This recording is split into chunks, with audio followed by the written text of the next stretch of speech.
Welcome to the Mark2Mark Sports Conversation, the only, conversation with a difference. We all know that the sports world never slows down, and neither do we, okay?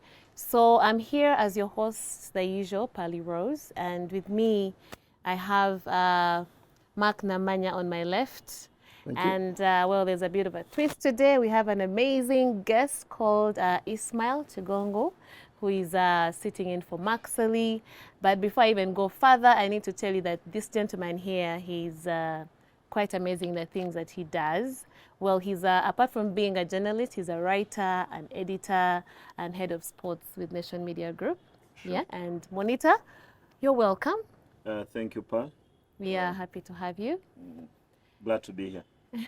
All right, we have so much in plenty to unpack today, so let's get into it. So first on our menu today, we are looking at one great thing that is coming home, and we'll be looking at Uganda, Kenya, Tanzania gear up for CHAN 2025 and AFCON 2027. And then after that, we'll be looking at Amorim, whether to axe him or to arm him, guys, because we don't know what's going on since Manchester United did a very inglorious FA Cup. And then we'll be looking at golf, painting East Africa green. That's regional golf with Mark Namanya. And then later on, we'll be looking into the home highlights. That's football, volleyball, cricket, and more. And then, as usual, we have Paul's wisdom, and then we'll get into the predictions, okay? So right now, we're getting back on what's on top of our menu, and that's the big thing coming home, okay? We have the CAF officials who have been, inspecting. We have nations that have been, waiting and preparing. We have East Africa that has been dreaming. And I don't know, are we ready to host CHAN at AFCON? I think CHAN is when, 2025? CHAN is 2025 in August. 2027? Yeah, for 2027. Yes. I think we shall be ready. AFCON will be hosted in 2 years' time. There's a lot of work happening in all the 3 East African countries. Stadium renovations, you have airport upgrades, you have hotels being refurbished across the board in Tanzania, Kenya, and East Africa, and Zanzibar. But for now, I think let's focus on CHAN, because CHAN is happening in just a couple of months from now in August. Well, Last that's week, close. yeah, very close. Close. Last week we had delegations from Tanzania, from Kenya, the local organizing committees from Kenya and Tanzania were hosted by the National Council of Sports and FUFA, and they were given a treat. Basically, they were taken around to see where Uganda is Yes. in as far as CHAN is concerned. So there were site visits to the stadiums, to Nambole, the training facilities around, and they saw basically what Uganda is trying to put together. And there was the dinner. They actually met also the chairperson of the local organizing committee, the First Lady, Janet Museveni, and she was taken through where Uganda has reached, together with our visitors. Because remember, this is a 3-country bid. It's historic. It's 3 countries hosting, not even a bid. It's a 3-country tournament, 3-country host tournament. It's the first of its kind, both for CHAN and for AFCON. And what we're doing is historic for Uganda, because never before in the history of this competition has it been hosted by more than 2 countries. I think it was, the first one was in 2000 when Ghana and Nigeria hosted AFCON. And then I think a couple of years ago you had an AFCON hosted by Gabon and Equatorial Guinea. But I mean, largely it's been one country hosting the tournament, be it Burkina Faso here, Mali here, Cameroon, South Africa, and the likes. So this is history in the making, and I thought for Uganda, it was a good thing. You had the Tanzanian president, Hussein Mohamed, who replaced Nick Mwenda, coming here with his delegation, which was led by Nicholas Musonyi, a name which is a household name in Ugandan sport. At one point, it was called, the Sakafa tournament was called the Musonyi Cup, because it's been it's been basically the face and the brand, and literally the owner of that property, the Sakafa property. So he's in charge of Kenya's local organizing committee, and then I also had the Tanzanian delegation, together with the ministers, the sports ministers of Kenya, the sports minister of Tanzania, as well as the FA heads and the people who are handling the CHAN office for the three-country tournament in Kenya and Tanzania around the country, they were impressed with what Uganda has managed to put together. Nambole is 95% done. I think actually after AFCON, they're going to upgrade it to a 45,000 seater. And I think that is when SUMA, the guys who are doing the stadium work in Hoima, are going to come in to upgrade the capacity. Because I think that is a minimum requirement for it to be in contention to host either the opening ceremony or the closing ceremony. But these are interesting times for us as a country, for us as a sporting society, because I spoke to the former president, Moses Magogo, who is also the vice president, or rather the vice chairman of the LOC, and he said that for the first time in a long time, he actually now feels like we're going to host this tournament, because there have been many ifs and buts regarding the funding, regarding the guarantees here and there from government, but all these things were put to rest once cabinet did ratify a few things in the LOC, and right now it's a legal entity. There's been guarantees which are coming from the Ghana government. This is money being generated by the Ghana government to make sure that all the facilities are in place and the country is fully prepared to host the tournament. But like I said earlier, the success of Uganda does not mean the success of Pamoja, because this is a three-country bid, which is complicated. So the failure of one country can actually jeopardize the entire tournament. So Kenya have improved in their speed with the work they're doing at their various amenities. I visited the Talanta Stadium last week when I was there for the Macho Kenya Open, and I liked what I saw. I think they're going to build a fantastic stadium, a brand new stadium. There's something which is different about something which is brand new. So when you refurbish something, it's a good thing, like we've done at Nambole, and it's looking better than the Nambole which was which the country had before 2020. But when something is brand new, just about each and everything is sparkling, and that is why I'm very excited about the stadium we're putting up in Hoima, the 20,000 seater in Hoima, as well as the Kibo Stadium in Lira, where work is also ongoing. So the Talanta Stadium will be new, quite a huge stadium, 60,000 seater, and I think it will be the best in Kenya, better than what they have at Nyayo and Kasarani, and they've also done work at Nyayo and Kasarani. So I think these are exciting times for not just Ugandans, but the entire East African population, because believe you me, there will be something for each and everyone involved in this tournament. I think there's going to be benefits for everyone, over and above the patriotic standpoint. Because if you're in any kind of business, whether you sell, I don't know, if you sell gin-arts, if you're in the transport business, in the hospitality business, if you're in the restaurant business, the bars, medical, the nightclubs, and etc., because you're going to have hundreds of thousands of people who will be coming in from all over the world. If you're in the tourism business, I think it's going to sell Uganda to the world. It will sell Kenya to the world. It will sell Tanzania to the world. Kenya and Tanzania, just like Uganda, have got very, very vibrant tourism industries. So I think it's taking shape, and listen, I can't wait for August. Isma. Mark has spoken about things where I would not be an expert. When he mentioned the word bar, I felt I was being left out. No, for a second I thought I was talking to the other Mark, but you can proceed. For a second. I forgot that it's Isma next year. I'll talk about the things that I would understand. I think the biggest benefit of hosting the CHAN and AFCON is our improvement in the facilities. In all my life as a journalist, and I've given a lot of my adult life to journalism and particularly sports, I've been a very, very huge advocate for facilities. And that's the one thing that is going to improve. The Nambole design that Mark talks about is the 1970s design.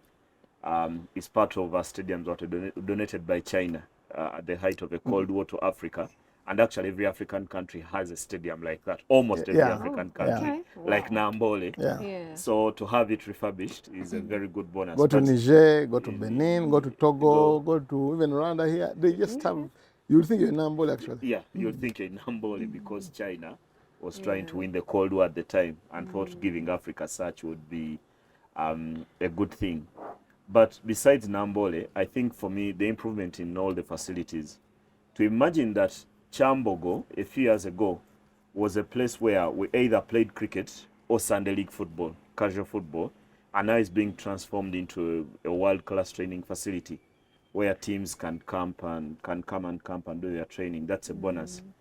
To think about how long it's taken FUFA through their funders FIFA to finish Kadiba, and now we have a timeline to have it ready, and flight that's being installed. It's going to be a better facility than it's been, and the benefits will go beyond the AFCON, because then you can have either the women, the under 17, under 20, and all these club sides that play on the continent have a chance to use the facility and train before they travel. I mean, just last year, you had Kitara playing their home game against Benghazi in Libya. Yeah. I mean, how shocking is that? I mean, you're playing your home game in Libya because you can't host a game because in you can't Uganda. have a facility. You're losing revenue. Yes. You're losing the advantage of playing for your own funds. Yeah. You're playing home, away from home, and you're going to be beaten. And indeed, they were beaten. Yeah, so for me, the facilities, if I mention those two, then you've got to think about Wankulukuku. I've been going to Wankulukuku since the 90s, but to call it a stadium is complete baloney. It's something that... It was a playground. Yeah, it's something that we've used subconscious, but maybe part of it is lack of exposure. Yeah. And sometimes what you have is what you call what you want. Yeah. There's a lady who once told me she calls her Vitz a Range Rover because that's what she has. The former AC Villa coach, Joe Fadson, early in the 90s, he said, we don't have a football club in Uganda. What you call clubs are teams. Yeah. Because clubs typically have under 16, under 14, under 12, and they have training grounds which are very different from where they play their Saturday games. Basically, the entities of clubs. We don't have anything close. What we have, what we had were teams. Now, so likewise, Wankulukuku is a playing surface and goalposts, and that's what it's been. And with the perimeter wall. With a perimeter wall. If we didn't have it, maybe it would have been better, so that we have more people inside watching. Now, what has happened is that Wankulukuku has been transformed. When rugby was hosting events there, they had to bring tents from one of the companies and set up dressing rooms, because what they have as dressing rooms are just mere benches. Yeah, 4 walls and then this shiny mabati and then benches inside. Isma, the first time I went to Wankulukuku, it was sometime in the 90s. I was very, very disappointed because I'd been to Nachivubo Stadium. You had been told by Radio Uganda. And I thought I was going to a stadium which was maybe at par or close to Nachivubo Stadium. Having grown up in Jinja, I'd been to Bugembe Stadium. And Bugembe Stadium was close to a stadium. Yeah. Because they had the pavilion, they had the raised stands, they had a very good fence around them, and they had dressing rooms. I got to Wankulukuku, and it was a scandal. Yeah. What I saw was scandalous. And it's always been like that. So for them to even have new dressing rooms, totally reconstructed from zero. That's a big and then with the latest push by the former President Magogo to have floodlights around it, it's going to look every bit like the new Santiago Bernabeu by our standards. Yeah, and I talk about the best stadium in the world. That could be one of the most false lies I've told on the show. But that's how much Wankulukuku is going to improve. You qualified it when you said by our standards. Yeah, that's how much Wankulukuku is going to improve. For me, that's the first thing that warms my heart about having the CHAN and the AFCON. Then there are things the CAF we're talking about previously with the medical facilities, because I remember hearing a conversation about how only Mulago was able to hold all these emergencies, and yet CAF also want these stadiums to be within 30 minutes from the venue, and only by then only Mulago would qualify. Then that's when you need to elope in private facilities, maybe the IHK, Nakasero and that kind, because it's not that people are going to collapse at the stadium, but better be ready than... Absolutely, because they're going to have visitors. When you talk about medical, it's not just the players or the officials. You can have a fan, you can have a Ghanaian fan. You can have a Nigerian fan. You can have someone from and football Brazil. can do things to fans. Absolutely, football can do things to fans. You know, pressure. But I think one thing that Isma, we've got to be very deliberate about as Mark2Mark and just for the ones, the listeners and the viewers out there, is that, one, this is historic for East Africa. And we have to embrace it, but beyond that, I think the onus is on the organization of the LOCs, not just one in Uganda, but the ones in Kenya and Tanzania, to impress it upon the populace that this is the first of its kind, this is history in the making, and it's going to turn around the sports economies in all the three countries. It's going to have a legacy impact for whether you like football or not. Certainly you're either into a tourism business or you're into the hospitality business, into the hotel business. Hospitality includes our markets. Our markets, absolutely. The transport business, the restaurant business. And listen, there are many, many legacy spin-offs for each and every one within the East African region, whether in Tanzania, whether you're in Mwanza, you're in Arusha, you're in Kisumu, you're in Nairobi, you're in Mombasa and the likes, because this is history. It's never happened before. You're going to have 24 African countries, 24. But beyond the 24, you're going to have scouts from all over the world. You're going to have sports tourists from all the 6 continents of the world who will be in East Africa to watch this tournament. And let me tell you, something happened a couple of weeks ago, which for me is one of the best things to have happened to us without us having any control over it. The controversial statements Jamie Carragher made about the Africa Cup of Nations, which have made him into Africa's #1 enemy for all the football enthusiasts. When he made some very,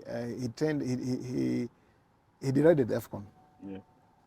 And you've had all the African legends, you know, Jeje Okocha, you've had name it El Mohammedi and whatever, Nwanko Kano and Bedi Pele and all who've come up and they've ganged against Carragher and they've told him all sorts of things. I think for me it has actually elevated the profile of the tournament, because the truth of the matter is that AFCON, whether you like it or not, should be viewed in the same prism as the European Championship, as the Copa America, as the Asian Cup, because the impact because the impact of African players in European football is at par with what the South Americans have done. If you combined, I mean, cumulatively, what the likes of George Weah, Bedi Pele, Tony Yeboah, Jeje Okocha, Mohamed Salah, Nwanko Kano, Kalusha Bwalia, Mark Fish, Lucas Radebe, Mustafa Haji, Yaya Toure, Kolo Toure, Didi Drogba, Sami Osei, Kufo, Samuel Eto'o, and all these guys, including Majid Musi. I mean, these are the guys, they've removed all the Africans in European football, and you have probably half the interest. And even half, I mean, Barcelona, the impact of Barcelona, of Samuel Eto'o at Barcelona, is up there with what Ronaldinho did and all these guys. So for me, the remarks of, I think, Jamie Carragher have elevated the profile of AFCON. It wasn't his intention, but sometimes the marketers call it disturbance marketing. So I think, believe me, after the AFCON, which is going to happen in Morocco this year, the global eyes will be on Uganda, on Kenya, on Tanzania, and for me, who sits on the local, on the LOC, the local organizing committee, on the committee for branding, communication and signage, together with Dr. Mujimba, the Minister of Education and Sports spokesperson, Don Wanyama, the New Vision CEO, Rogers Molindwa, who is the FIFA executive committee member, Ahmed Hussein, the FIFA communication director. I think it's very, very imperative that we make it a point that every Ugandan, on every platform, on every radio, on every social media platform, understands what AFCON is, gets a feel of it. We've got to stuff it through each and every one so that they know, they embrace it across all the various, the 130 or 140 districts in the country, across all the borders, and not just for Uganda, also for the guys in Kenya and Tanzania, because that way everyone will feel that he's a part of this and it will be embraced, and it can only have the desired effect in terms of selling this tournament to the world. There's nothing as important in life as persistent exposure. Yeah. When you do that, because our next task is about selling the AFCON to the local. Maybe even one is not going to sell anything, but should be excited about what Uganda, Kenya, and Tanzania are doing. That should be our next task. And for me, like Mark says, it's about persistent exposure. I remember several years ago. I am not a love doctor, but I've been told that if you're pursuing a girl and you chase her and you chase her and you're unrelenting, eventually she'll start giving you a chance. I've been told. I don't know what Pearl and I don't have transport to chase personally. But Wow, Ismail, wow. But I can imagine, about 20 years ago, and this is the power of exposure. You ever heard of a musician called Tempra Omona? Yes. So his songs, I think, only played on Capital FM at the time. Yes. So he had this song called Asobodo Konye. Yes. Yeah, it was terrible to listen to. But over time, Capital played it again and again. I started to think, maybe the song is not as bad. So if you're constant in someone's eyes all the time, like in their faces, it registers. Yes. And then like what you said, the AFCON and everything else, if the market has had, it creates that sense of ownership. Absolutely. Yeah, like they're part of it. And sometimes I look at these so-called biggest brands in the world, the ones that everyone references: Shell, Colgate, Coca-Cola. Yes. They've never stopped advertising. No. Yeah, and never. They are always in our eyes. Wherever you look. Everywhere you go. Everywhere. Yeah. So I think that's the one thing we've got to adopt, and I think Mark, who is part of that LOC, and Uganda as a country, we need to put this AFCON in people's faces, because it's extremely important that Uganda has got to this. I would never have imagined. I remember when we came back from the AFCON in Gabon in 2017, we had a press conference with the former president, Moses Magogo, and at the time he said, we want to host the AFCON. He sounded ridiculous. In 2017. He sounded ridiculous because we had nothing other than hope to host an AFCON. We didn't even have hope. I think you're being... we had a nightmare dream, or a dream nightmare, to think that we can host the AFCON. Now, to think that in 2 years, that AFCON will be here. Exactly. And I remember at the time when, and I remember sharing this with the former president, is that at the time when he said we are going to host the AFCON, I thought he was deflecting attention from some of the stories that had come out from the team camp. There's a fight over jerseys by players. So when people were asking about the questions of what happened in the camp, he said, but we need to focus on the bigger things. I think we can host the AFCON. Right. And all of us who have been to the AFCON, Mark and I have, is that there are things that we have here that some of those countries that have hosted don't. What all those countries that have hosted the AFCON do have that we haven't had were stadiums. We have better hotels, we have better food, nightlife, which Mark would know. Absolutely. I wouldn't. We even have better girls. And so that's a very important aspect of AFCON. Yes. Of AFCON. So there are so many things that we do. I remember in Gabon, you cannot find a decent meal on the street. No, you can't. No fast food restaurants. And that is replicated in Equatorial Guinea. Yeah. So there are things that we have around the tournament that many countries do not. All we need to do is to do the stadiums. Yes. Now thereafter, there have been challenges with medical facilities because CAF came here and said only Mulago would pass. So now government has to elope in the private facilities that can provide these services for the teams. I want to talk about that, Isma, because now you have a system in Hoima. Obviously, when there's any matches in Hoima, they're not going to move from Hoima to Mulago. Yeah. Then we must have a health facility in Hoima. 30 minutes from the 30 minutes from the stadium, which can cater for any emergency, be it for all the, whatever, any AFCON emergency. So you can imagine how that is going to impact beyond 2027 on the health sector of that area. In that region, yes. Absolutely.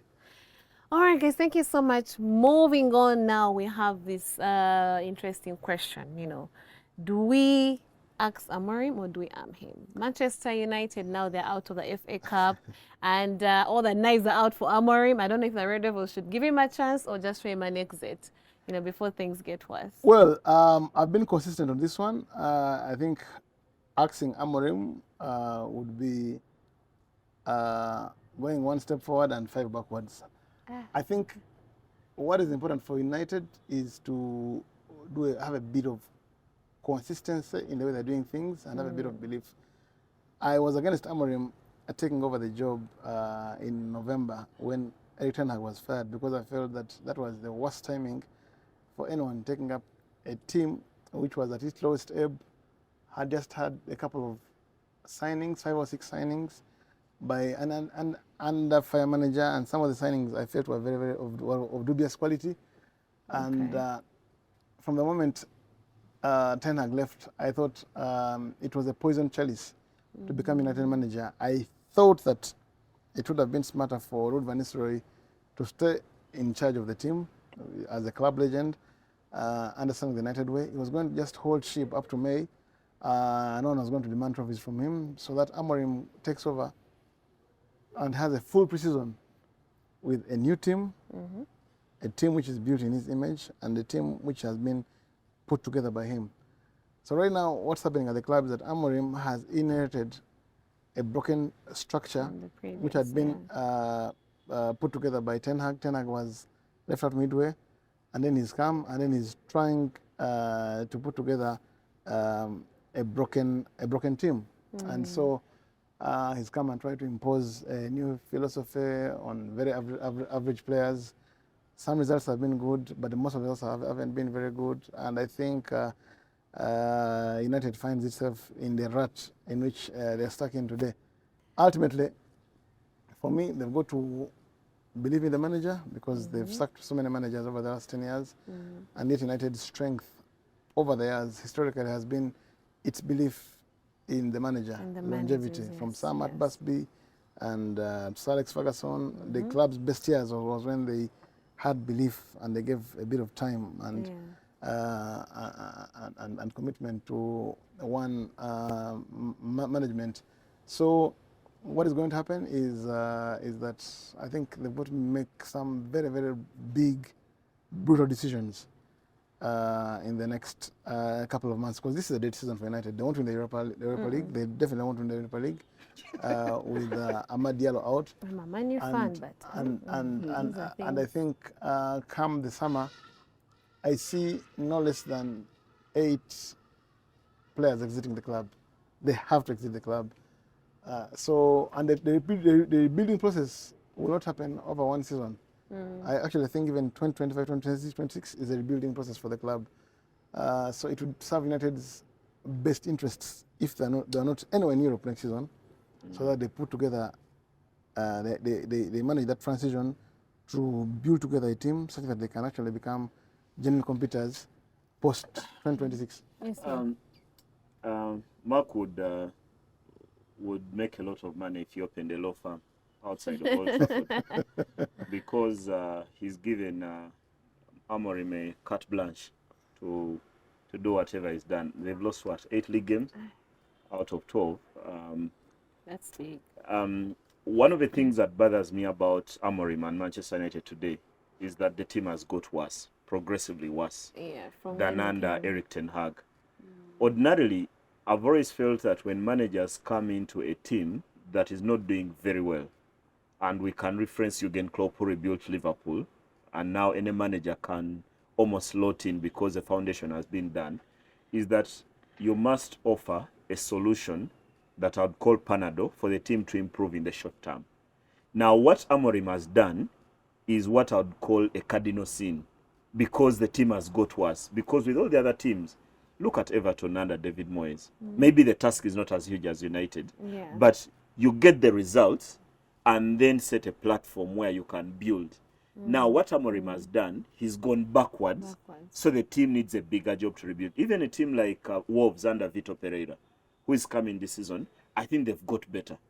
Now, what bothers me the most about Amorim is that you inherit, yes, these players are not good, but Mark, these players are not as bad as what Jurgen Klopp found at Liverpool. But even in his first few months when he took the job in 2015, Liverpool improved marginally, and then he started to bring in his players, then the club got fun. I beg to differ. I actually think there's certain positives from Amorim's time at the club, and I can mention them. Amad Diallo.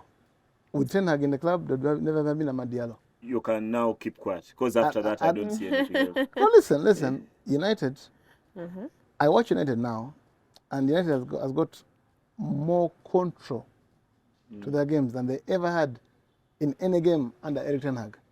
I see what he's trying to do. There's more control. United had no control in the reign of Erik ten Hag against any team, including conference league sides. And yet we're talking about internationals. I see what he's trying to do, and the reason why they had that's how they managed to knock out Arsenal in the FA Cup. They managed to put on a very decent shift at Anfield. Everyone thought United was going to concede 8 goals at Anfield. That's how they managed to beat City. They've got a bit of control about their games. The challenge, Isma, the biggest challenge for Amorim is that, I mean, he's a stickler to his principles. You need big balls to manage a club of magnitude, and he's not going to change his philosophy. True. And sometimes things have got to get worse before they get better. So, because he's stuck to his guns, people have gotten exposed by the system he's trying to play, because a 3-5-2 is a very demanding system. And when you have mediocrity within your team, because you need wing backs who've got the lungs to move forward and backwards. You need defenders, 3 defenders who understand the positional discipline of a 3-man defense, supported by the wing backs and the defensive midfielders. So, and I mean, Casemiro doesn't have the legs to play there anymore. He's gone. And Lisandro Martinez had just... I mean, has also been disadvantaged in the sense that some injuries have not done him any service, but I mean, I'm not going to use those as an excuse. So, I think Amorim, the honeymoon is over, but principally for me, I'm going to judge Amorim after he has a full preseason with the team, because he hasn't had anything of the kind from the time he was appointed from Sporting Lisbon. Okay. In every job in life, you need short-term, medium, and a long-term plan. My short-term plan today is to ensure that I get to Iftar, and get a meal. Thereafter, maybe get a good night's sleep, and then the next morning. What bothers me about Amorim, that he has a very glossy long-term plan. It's a bit like the first day you meet a girl, and then you tell her, you see this Range Rover on my phone, one day we'll drive it. We are going to holidays in Dubai. Mark, the first day you meet a girl is about to impress her. You perhaps borrow a perfume. You know how we've grown up. Yeah, you borrow a perfume from your friends, or even if you have to give them 1,000 and they spray you, then you go there and convince her. You trim your hair. Growing up as teenagers, you do not have to shower every day. That's how teenage boys grow up. As a teenager, and you're going to meet a girl, you shower. Now what Amorim has done, you have to do things. Now Amorim has come with a very glossy plan of a 16-year-old telling a girl, I'm going to be president. If Barack Obama hit on Michelle that way, with those pictures we've seen when they were younger, Michelle would never have made first lady. Because then she would say, this young boy is only wasting my time. But those pictures in that moment, all you have to do is get a plate of KFC, because that's what she wants in that moment. Take her to the beach. Now what Amorim is doing, United are not going to the beach. They are sleeping hungry. They do not smell good. They are missing all the ingredients of convincing this girl that in 7 years will be staying in Kololo. Has he lied? Well, I mean, he hasn't lied, but you see, as a lady, you've got to give someone chance, because who knows, maybe he's going to strike a fortune somewhere, and then he'll win a lottery, and then before you know it, in 1-2 years you'll be staying in Kolo. But seriously, Isma, are you trying to advocate for Amorim dismissal? No, I am not. But he's getting so many things wrong that even his advocate would fail to defend him. Because that listen, in the end Isma, what are you going to make do with Rasmus Højlund? This is a guy who was signed by Erik ten Hag. For £72 million. Højlund at best is a $3.5 million signing, and that is stretching it. What are you going to, I mean, what value? Poor first touch, can't hold up the ball, can't pass. Exactly. What value are you going to get out of a player like, Joshua Zirkzee? You spent 36 million pounds on him from Bologna. he's not going to get you 15 goals in the season. He's yes, he's got some brilliant touches, but you're not looking for brilliant touches. United is a pressure club. You must deliver week in, week out. And Zakzi, I mean, you saw when he was whisked off in the game against Newcastle. These are not his signings. Listen, what value are you going to get from Casemiro, who is washed up? The fact is he's washed up. What value are you? His wife disagrees. Alessandro Martins had just... Casemiro's wife is always on social media reminding you. She's earning £360,000 a week. I would also disagree. And now you have Alessandro Martinez, who has just come from injury and then he goes back injured. Luke Shaw is permanently in Mulago. So, I mean, many things I will not say conspired against him, but if you want a broken club, a broken structure. That's why for me, when you find it broken, you don't fix everything. You know, in an African setting, when you have visitors, you clean up even the front lawn. Ordinarily, when you don't have visitors, it's leafy. Are you questioning the decision to release Marcus Rashford? No. Yes. I'm thinking in the interim, there is no perfect system in football. It's not 3-5-2, it's not 3-4-3, it's not 4-3. Sure. So use the players that are there for the task that is at hand. When you see Amorim, then you find Patrick Dogu is signed and goes to right wing back. It's nonsense. Yeah. Then the next game you have Kobe Mino starting as a centre forward with Zakzia and Højlund on the bench. They may not be good, but that is not the solution. Put it this way, for me, you have to give this patient Panadol. Yeah, if you don't have a bicycle to get to the hospital, like in my village, then hope you get to morning, the fever is down, then get to a hospital. Now, what Amorim has done is trying to get to hospital. What is United's ambition this season? I think in Amorim's mindset, this is a club which is not going to win anything this season. I found a club which had already lost I don't know how many games. So he's lost more already. So this is going to be, I'll call it the guinea fowl season. So he's going to try all sorts of things, try Mino at the apex of the attack, or try to play Dogu in a different position. And listen, the only ambition for the club, I mean, the only chances were in the cup. Fulham knocked them out in the cup. Their stay in the Europa League is going to be short-lived. If not Sociedad, the team they play after Sociedad, in the unlikely event that they upset Sociedad, the team will knock them out. So this is the season. The club won't be relegated. It will just stay afloat, do a clean out in the season, embark on a full pre-season. I believe that Amorim, Amorim I know, has already identified the players, is going to pursue, the players is going to sign, and is waiting for May. Does the clean out, sign the players. You reminded me of a feeling, you know, when you get sick and you take medicine, you know you feel worse immediately before the medicine starts to work. Now, that's the kind of approach you're taking. But I'm one of those who believes that coaches provide interim solutions. That short-term plan like let's work with this working, as we look for what we need. When you find when you find Simon Mignolet, you deal with him and Loris Karius, then get Alisson Becker. You question the system. I think United's 3 best performances in the Amorim era have been at Anfield, at the Emirates FA Cup, and at Etihad. And if he could deliver those performances with the 3-5-2, which has been maligned by so many United faithful, then I don't understand it. Because if you can do those performances in those very hostile environments, why can't you do them against Wolves, against Palace, against Ipswich and Southampton? You know. So anyway. Well, we can well, boys, I know we can never end when we start with Manu. It will be Manu, guys. Yeah, so on to the home highlights. You know, unfortunately, Ismail supports a very terrible team, but we can proceed. Say it, Which one? Louder for the people at the back. I'm a Liverpool fan. Oh, yeah, you don't say. Wow, guys. Wow. All right, on to the home highlights. Uganda this time has, delivered, a mixed bag this time, a bit of triumphs, a bit of heartbreaks, and all that, especially when you look at football, cricket, and more in sports, But then recently, I think there was a volleyball game, I have a question there. Yeah. I have a question there with volleyball. Okay. What's the question? Volleyball, I think, has five players, right?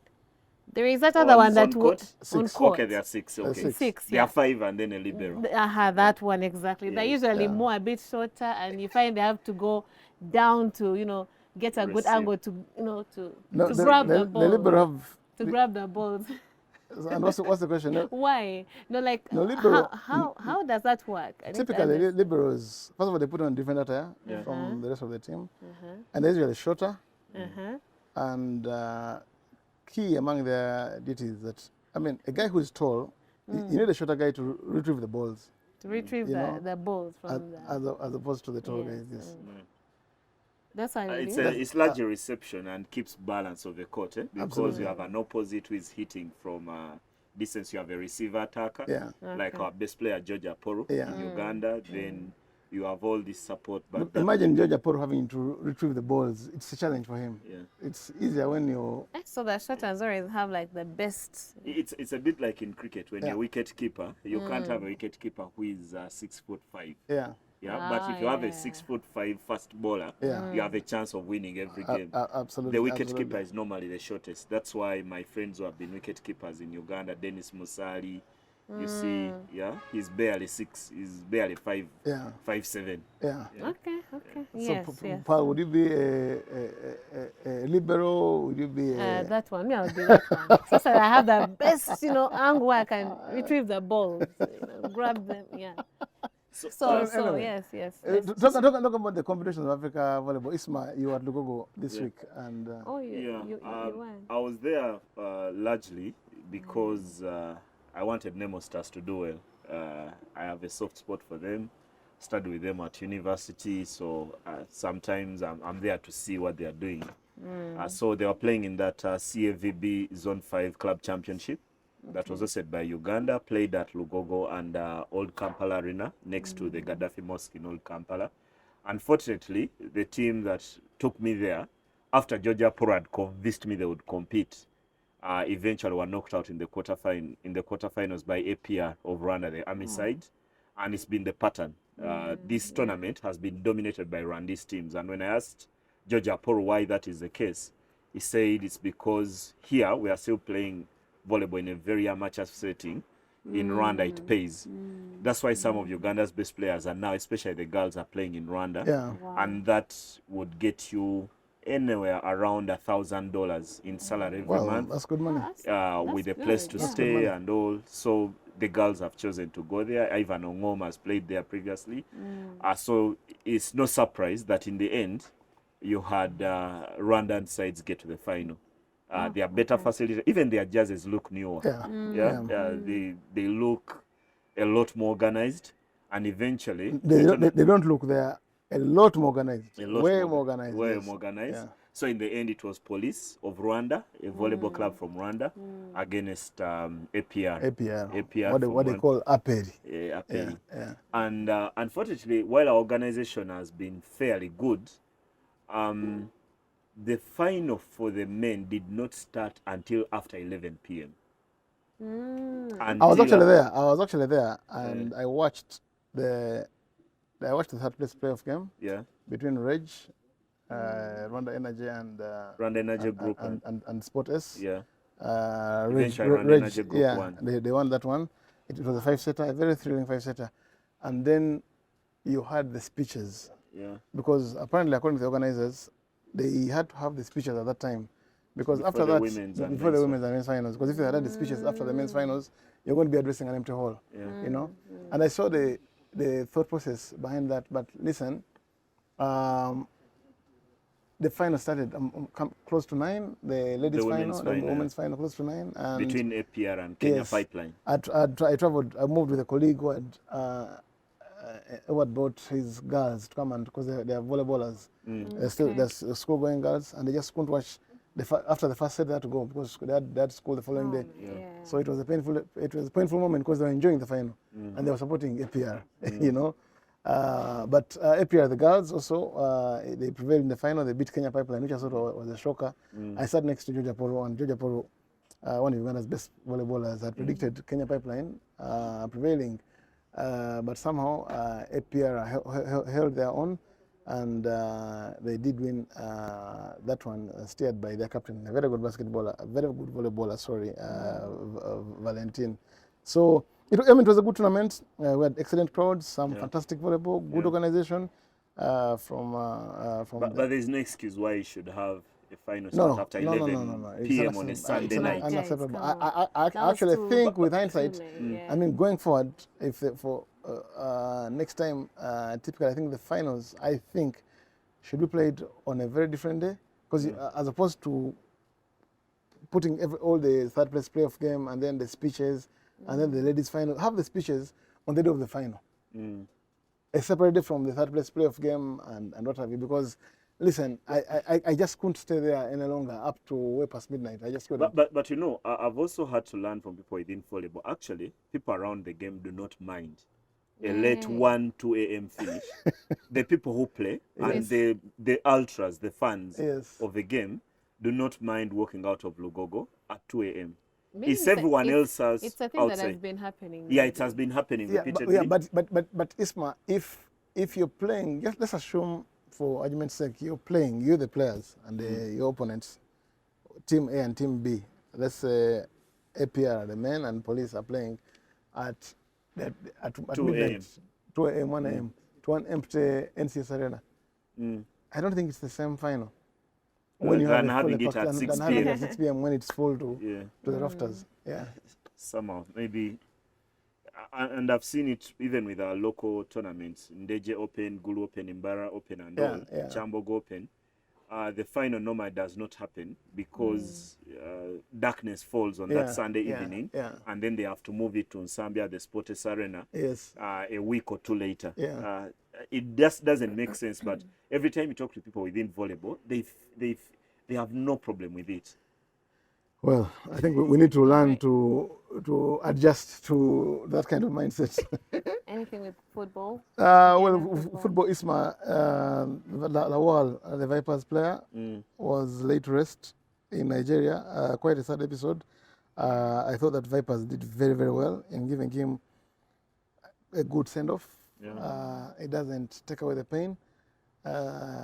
He was a good midfielder. I mean, I felt sad that a Nigerian has got to die in the circumstances under which he passed away in a mall.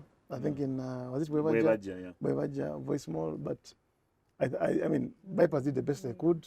Dr. Royce Mulindwa and their management in giving the player's family a 6-month salary and then flying that charter from, was it Lagos? Yeah, from Lagos to Sokoto. To Sokoto. And I've listened to a couple of the clips of the Vipers delegation which went there, and I think they were in awe of what the club did, what Vipers did.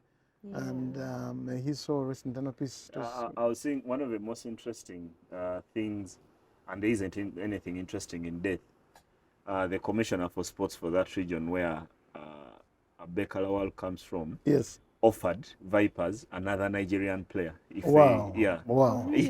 the video, he says, "You've taken care of our son very well. Can you please sign another Nigerian?" Of course, the circumstances surrounding his death are very creepy.